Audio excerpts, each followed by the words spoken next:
Are you even legally allowed to work here? Excuse me? I already called ICE. You call ICE on me? Because I'm black? It was a routine afternoon shift, just after 3 p.m., inside a distribution warehouse in North Texas. No arguments, no incidents, no problems. Until a supervisor decided one employee didn't look right to him. The woman he targeted was Alicia Brooks, a 29-year-old black employee with nearly 3 years at the company. No warnings, no write-ups, fully documented, fully authorized to work. But instead of checking her file or calling HR, he made a very different decision. In front of coworkers on company cameras, he accused her of being undocumented and called ICE on her while she was still on the clock. No warrant, no evidence, no HR, just a phone call and an assumption. What Dale Pruitt didn't know was that Alicia had already filed internal complaints against him for racial harassment, that the building's security system recorded audio as well as video, and that corporate compliance was already watching in real time. By the end of that day, ICE was gone. By the end of that week, the supervisor was suspended. And months later, that single phone call would cost him $3 million. Before we get into how fast this unraveled, tell me, where are you watching from right now? Drop your city or country in the comments. I read every single one. And if you haven't subscribed yet, do it now. Because stories like this don't just expose injustice. They show exactly what happens when the wrong person abuses power on camera. Let's get into it. Alicia Brooks didn't grow up dreaming of working in a warehouse, but she was the kind of person who, whatever she did it right. She grew up in Fort Worth, Texas, youngest of 3 kids. Her mother worked double shifts for 15 years to keep the lights on. Her father drove long-haul trucks, gone most of the week, sometimes longer. Alicia learned what it meant to work for something not from a speech, but from watching it every single day. By 29, she had built something quiet but solid, her own apartment, a reliable car, a savings account she didn't touch unless she had to, and nearly 3 years at Hargrove Distribution, a logistics warehouse just outside Dallas. Her performance reviews said the same thing twice. Exceeds expectations. Her attendance record across nearly 3 years? 1 absence. Her work authorization? Fully verified through the company's E-Verify system the week she was hired, same as everyone else. She wasn't just qualified to be there. She was one of the reasons that shift ran smoothly. And deep down, even though he'd never say it, Dale Pruitt knew that too. Dale had been at Hargrove for 6 years. He'd been promoted to shift supervisor the way a lot of people get promoted. Not because he was exceptional, but because he'd been around long enough. And he had one consistent problem. He didn't like being questioned. Alicia questioned him without even trying. When she caught an inventory error he'd signed off on and flagged it to the floor manager, that bothered him. When newer employees started coming to her with questions instead of him, that bothered him more. When she pushed back calmly on a scheduling change he tried to make without notice, that was the moment something shifted.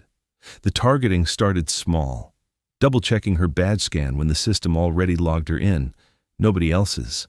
Re-verifying her work orders at the start of shifts, nobody else's. Consistently assigning her the least desirable tasks, not randomly, deliberately. Alicia documented every single one, not looking for a fight, but because she understood that documentation was the only thing standing between what actually happened and what someone in authority decided to remember. She filed her first formal complaint against Dale 6 months after he became her supervisor. HR logged it. Nothing happened. She filed a second one 2 months later. Same result. The silence told her exactly how much her discomfort was worth to the people in charge, but she kept building the file. Dates, times, witness names, screenshots, stored on her phone, backed up to email, shared with her cousin Marcus, who worked in HR at another company, and had told her simply, keep everything. She didn't know how right he was. Because on August 14th, 2025, at 3:12 p.m., Dale Pruitt stopped making small moves. He made the biggest mistake of his life, and Alicia Brooks, the woman he had spent 8 months trying to shrink, was ready. The moment that destroyed Dale Pruitt's career wasn't the confrontation. It wasn't the video going viral, the lawsuit, or the $3 million settlement. It was a phone call, one call, under 2 minutes, that he thought was the smartest move he could make. In the weeks before August 14th, Hargrove's compliance team had been doing a quiet internal review of the Dallas facility. It started with an unrelated audit that flagged irregularities in how Dale had been logging overtime. Routine enough on its own, but when Compliance Officer Kevin Marsh, a 44-year-old former employment attorney, pulled Dale's broader file, something else caught his eye. 2 formal harassment complaints, same employee, filed 2 months apart, neither properly investigated. Kevin didn't call Dale in. He set up a security alert flagging any unusual activity near Alicia's station directly to him, and he started watching. On August 14th, Alicia arrived at 2:45 p.m. normal. Focused. Dale arrived 10 minutes later, agitated, more on his phone than usual. At 3:08, he walked into the supervisor's office at the back of the floor. Door not fully closed. At 3:09, according to call records later subpoenaed, he dialed the ICE tip line. The call lasted 1 minute and 47 seconds. When you report an undocumented worker to ICE, the intake operator asks a standard set of questions, including what specific evidence makes you believe the person is undocumented. That last question is the one that matters, because a feeling isn't probable cause. Someone not looking right to you isn't probable cause. You need specific, articulable facts. Dale had none. What he told the operator, according to documents that surfaced in discovery, was that her work authorization documents didn't match what was in the system, and that he had reason to believe she wasn't legally permitted to work in the United States. Both statements were false. Alicia's E-Verify was clean, no flag, no discrepancy. He made it up. Because the tip line dispatches agents before verifying the claim, 2 agents were on their way within the hour. At 3:11 p.m., Kevin Marsh pulled up the live feed, watched Dale approach Alicia, watched the body language shift, and the moment he saw an ICE tactical vest come through the side entrance, he called the company's legal team. Dale thought he was using the system. He thought he'd found a weapon he could point at a woman who'd complained about him. What he didn't understand was that the moment he made that call, he stopped being the person with power in that building.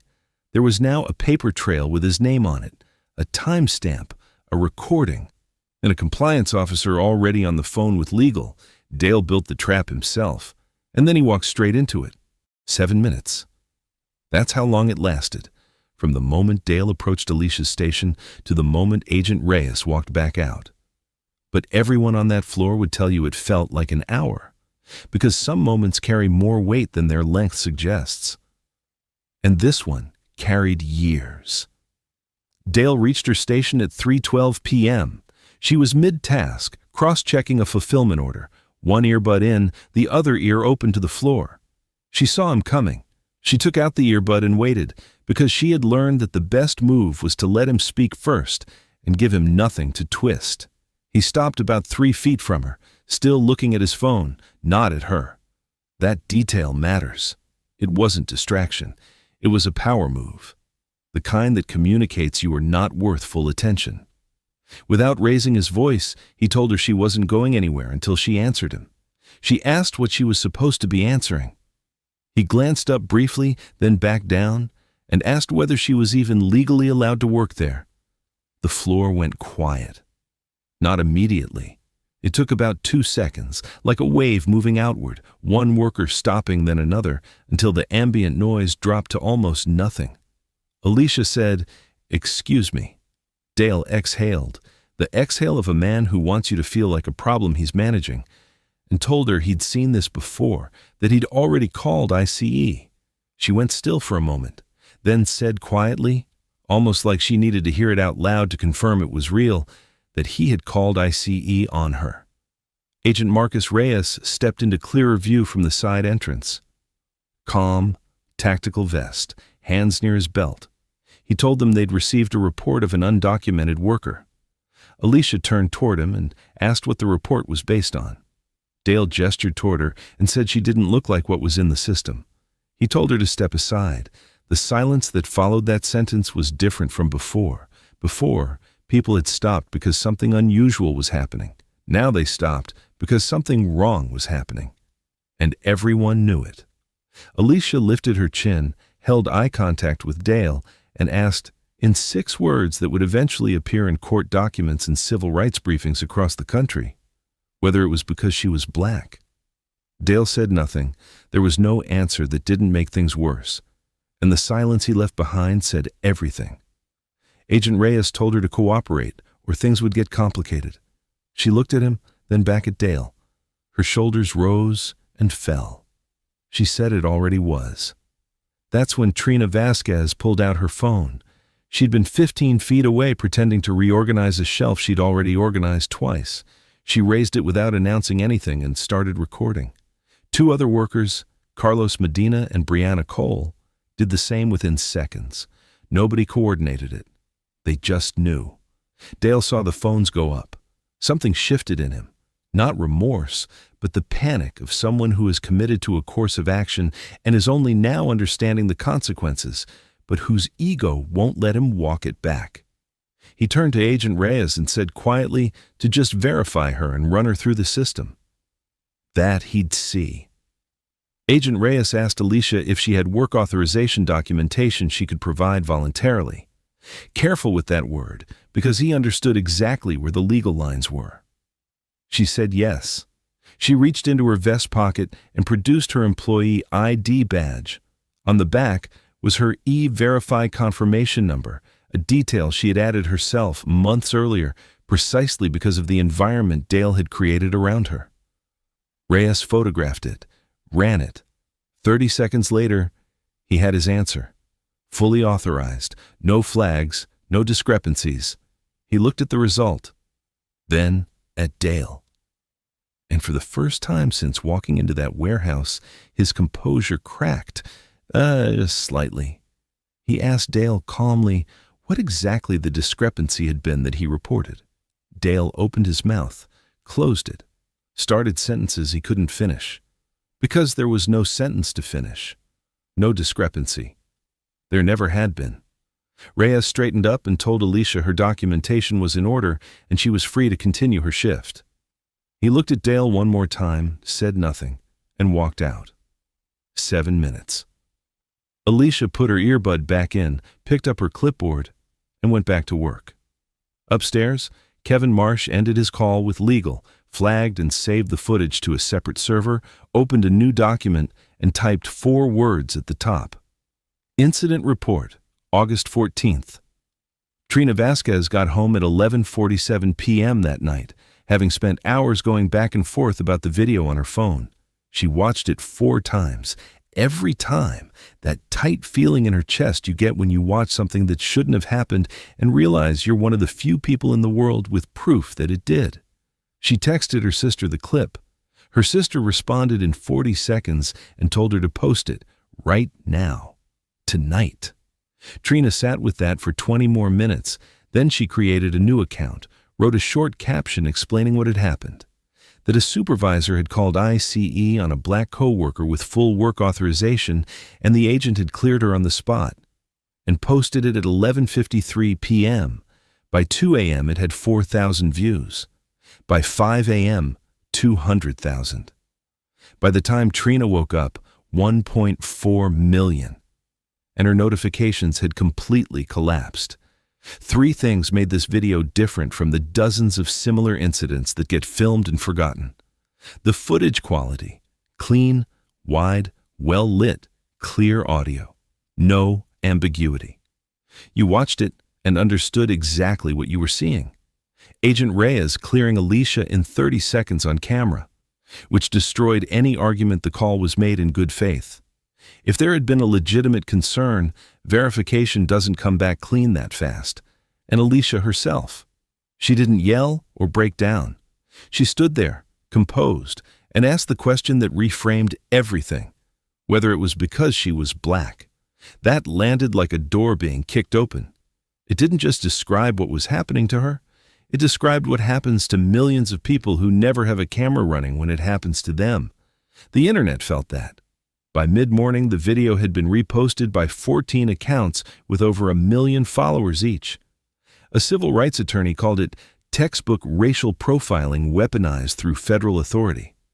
A former federal prosecutor pointed out that the E-Verify number on the back of her badge told you everything, that she came prepared, that she'd been living in that environment for a long time. Hargrove's inbox had over 2,000 messages before noon. Their phone line stopped functioning by 10 a.m.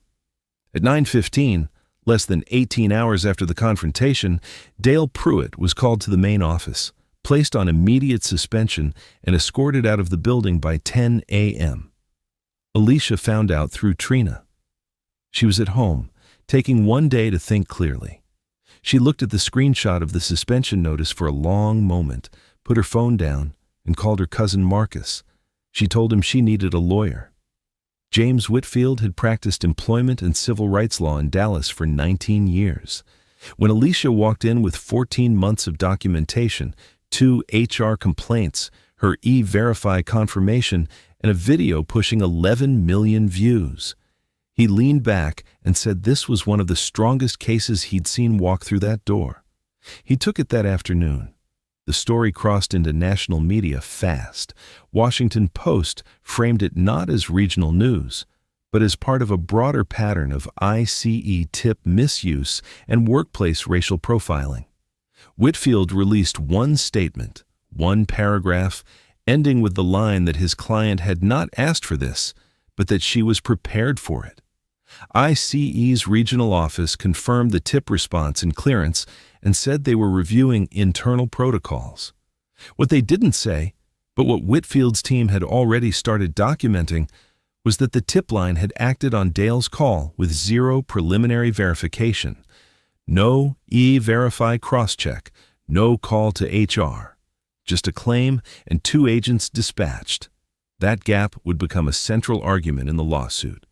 By August 16th, the video had 28 million combined views.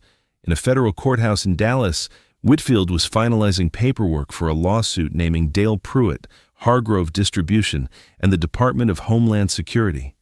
The number on the complaint? $3 million. James Whitfield liked to tell clients one thing before a case went into discovery. The lawsuit is the door. Discovery is what's behind it. The complaint is the key.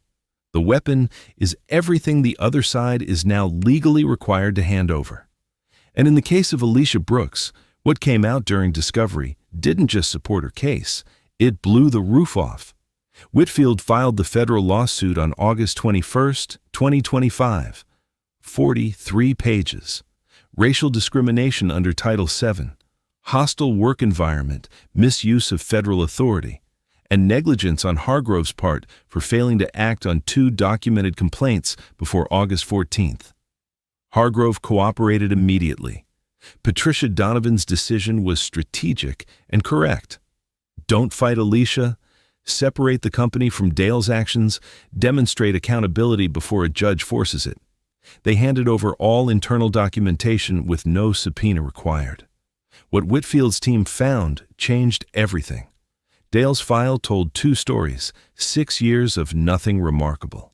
Then, the last 18 months, a buried pattern of assignment distribution showing a statistically significant disparity between employees of color and white employees on Dale's shift.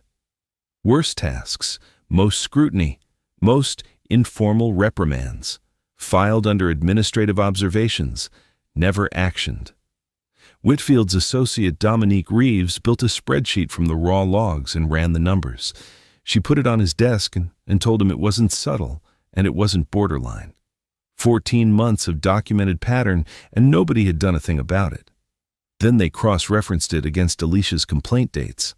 Every escalation in Dale's behavior corresponded with a window right after each of her 2 complaints. He wasn't just targeting her because of her race, he was retaliating against her for reporting him. Under federal law, that added an entirely separate layer of liability, not just for Dale, but for Hargrove, for allowing the retaliation to continue after being formally notified. Dale's deposition in October 2025 lasted 6 hours. He came in coached and spent the first 90 minutes building a narrative of good faith and genuine concern. Then, Whitfield put the E-Verify records on the table and slid them across. He asked Dale to read the verification status out loud. Dale read it, fully authorized, no discrepancies detected. Whitfield asked when those records had last been updated, 2 years and 9 months ago, the day Alicia was hired. Whitfield then asked, slowly, clearly, whether Dale had consulted that record before making the ICE call. Silence. Whether he had called HR, silence. Whether he had consulted any documentation at all. Dale finally said no. Whitfield repeated it once, not mockingly, just clearly for the court reporter, let it sit for 5 seconds, and moved on. By hour 4, they were in Alicia's personal log. Whitfield read entries out loud, dates, times, exact language, witness names. Dale recalled very little, but the specificity of the details made denial increasingly impossible. At one point, his attorney Gary Steen called for a break. During that break, Dale sat staring at the table and asked Gary how bad it was. Gary told him it was very bad. On the DHS side, Whitfield's team requested all tip intake records from the Dallas ICE office for the previous 3 years. What came back was damaging. Of 340 employer tips, only 11 had resulted in confirmed violations. Of the 329 that didn't, 74% targeted employees of color, and 61% of those had been filed by a direct supervisor. The pattern wasn't subtle, and it wasn't unique to Dallas. Whitfield connected with attorneys in 4 other states, building identical data sets. DHS knew what was coming. By late 2025, the DHS Inspector General's office announced an independent review of tip intake protocols across all regional ICE offices, the first in 11 years. Hargrove's settlement finalized in January 2026, financial compensation, overhaul of complaint procedures, mandatory bias training, and the permanent termination of Dale Pruitt, with cause, with documentation, in a way that would follow him to any future application for a supervisory role. Dale appealed through an employment tribunal. The tribunal ruled against him unanimously. Their conclusion was 7 words. Termination was warranted. The appeal is dismissed. The full settlement, Hargrove and DHS combined, landed at $3,140,000. Whitfield called Alicia on a Tuesday while she was grocery shopping. She stopped in the middle of an aisle, listened to him read the number, said thank you, hung up, put a box of cereal in her cart, and kept walking. Alicia took 3 weeks off after the settlement. She went home to Fort Worth, stayed with her mother, and helped her repaint the living room, a project her mother had been putting off for 2 years. They painted it a warm terracotta color her mother had picked from a magazine. Alicia later said those were some of the best hours she'd had in years. A roller, a drop cloth, and her mother's voice on the other side of the room. She paid off her mother's house, bought her own, 3 bedrooms in South Fort Worth, cash. And then she did something that surprised nobody who actually knew her. She took the rest and built something. The AB Foundation, authorized and belonging, launched in January 2026, a worker rights hotline, a documentation program helping workers log incidents in a legally useful format from the very first one, a legal referral network connecting workers to employment attorneys across Texas at reduced or no cost. In its first year, the foundation helped over 200 workers, agricultural workers, retail employees, warehouse staff, people who had been racially profiled or threatened on the job with nowhere to call and no idea where to start. In one interview, Alicia said that if something good had to come out of the worst day of her life, it would be making sure the next person had what she had. Not luck, not circumstance, preparation. She said there was an innocence you lose when you realize that doing everything right still doesn't protect you from being targeted because of your skin, that she lost that on August 14th, that she couldn't give it back to herself, but that she could make sure the next person wasn't walking in blind. The CCTV footage from that afternoon has been viewed over 60 million times. It is shown in employment law classrooms, used in HR training programs, and referenced in congressional testimony about ICE tip protocols. Law schools show it in classes on civil rights and the Fourth Amendment. The video became a powerful educational tool because it is unequivocal. It shows both the abuse and the resistance to it. And there is no version where the story is anything other than what it is. Trina Vasquez gave one interview when the story broke. When a journalist followed up 8 months later, she declined. She sent back 3 lines, that she had done what anyone should have done, that Alicia was the story and not her, and that she wished the journalist luck with the article. So, what is the real lesson? It's not just about a supervisor making a phone call or a woman who stood her ground. It's about how racism operates in the real world. Not always loud, not always obvious. Sometimes it looks like a man staring at his phone, not making eye contact, asking a question he already thinks he knows the answer to.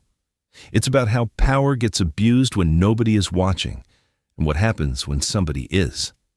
It's about a woman who spent 14 months quietly building the case that saved her, before any camera, before any lawyer, because she understood that documentation was the only thing standing between what actually happened and what someone in authority decided to remember.